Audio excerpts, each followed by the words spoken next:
Hello! అందరూ నమస్కారం. Movie review of 'alarm' 2025 release అయింది. అమెజాన్ ప్రైమ్‌లో స్ట్రీమింగ్ అవుతుంది. ఇది ఒక క్రైమ్ యాక్షన్ మూవీ. ఈ మూవీలో కంప్లీట్‌గా యాక్షన్ సీన్సే కొంచెం ఎక్కువగా ఉంటాయి. ఆ యాక్షన్ సీన్స్ చూడడానికి బాగుంటాయి. రిమైనింగ్ స్టోరీ అసలు ఇంట్రెస్టింగ్‌గా ఏమి ఉండదు. చూడడానికి ఓకే ఓకేలాగా అనిపిస్తాయి. ఇంకా ఈ మూవీ స్టోరీలోకెళ్తే ఫారెస్ట్‌లో ఒక పెద్ద ప్లేన్ క్రాష్ అయిద్దనమాట.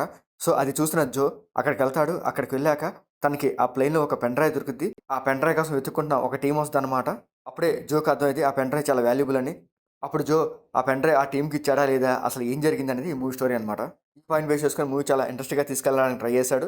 మూవీలో ఆ యాక్షన్ సీన్స్ తప్ప మిగతా స్టోరీ అంతా డొల్లా ఏముండదనమాట. యాక్షన్ సీన్స్ మరీ అంత సూపర్‌గా అయితే ఏముండవనమాట. చూడడానికి ఒక్కొక్కలాగా అనిపిస్తాయి.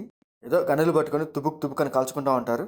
అంతే తప్ప మూవీలో చూడడానికి అసలు ఏమీ లేవు. సీన్స్ కూడా అంత ఇంట్రెస్ట్‌గా ఏమి అనిపించమాట. ఇలాంటి టైప్ ఆఫ్ సినిమాస్ మనం చాలా చూసాము. హీరో దగ్గర ఒక ఇంపార్టెంట్ డ్రైవ్ ఉంటది. దానికోసం విలన్ గ్యాంగ్ ఎతుక్కుంటా వస్తారు.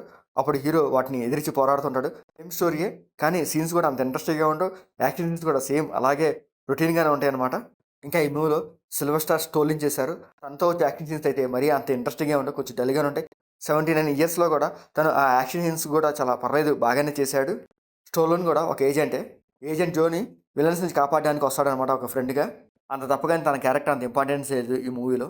ఈ మూవీలో కొన్ని డిస్కషన్ సీన్స్ ఉంటాయన్నమాట. ఆ డిస్కషన్ సీన్స్ కూడా అంత ఇంట్రెస్టింగ్‌గా ఉండవు. చూడడానికి కొంచెం బోరింగ్‌గా అనిపిస్తాయన్నమాట. ఇంకా క్లైమాక్స్‌లో కూడా ఒక యాక్షన్ సీన్ పెట్టారు. ఆ యాక్షన్ సీన్స్‌తోనే ఈ మూవీ ఎండ్ చేస్తారన్నమాట. ఇంకా ఈ మూవీలో ఏజెంట్ జోగా స్కాట్ ఈస్ట్‌వుడ్ చేశాడు.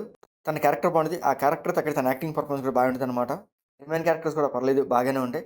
ఇంకా ఈ మూవీ టెక్నిక్ కాస్త పర్లేదు బాగుంటది. ఈ మూవీ ఎక్కువ యాక్షన్ సీన్స్ ఉంటాయి. ఆ యాక్షన్ సీన్స్ చూడడానికి అయితే పర్లేదు ఒక్కొక్కలాగా అనిపిస్తాయి. ఇంకా ఈ మూవీలో బ్లడ్ సీన్స్ కానీ, అడల్ట్ సీన్స్ కానీ మరీ అంతగా ఏం లేవు కానీ ఇంకా ఈ మూవీ ఓవరాల్‌గా అయితే పర్లేదు. ఏదో ఒకసారి చూడొచ్చు. ఏదో అక్కడక్కడ కొన్ని యాక్షన్ సీన్స్ ఒక్కొక్కలాగా అనిపిస్తాయి. రిమైనింగ్ స్టోరీ అంత ఇంట్రెస్టింగ్‌గా ఏమి ఉండదు. సో, అమెజాన్ ప్రైమ్ స్ట్రీమింగ్ అవుతుంది. మీకు నచ్చితే చూడండి. లేకపోతే లీవ్ ఇట్. మీకు మోడిస్తాయి. లైక్ చేయండి, షేర్ చేయండి, సబ్స్క్రైబ్ చేసుకోండి. Thank you for watching.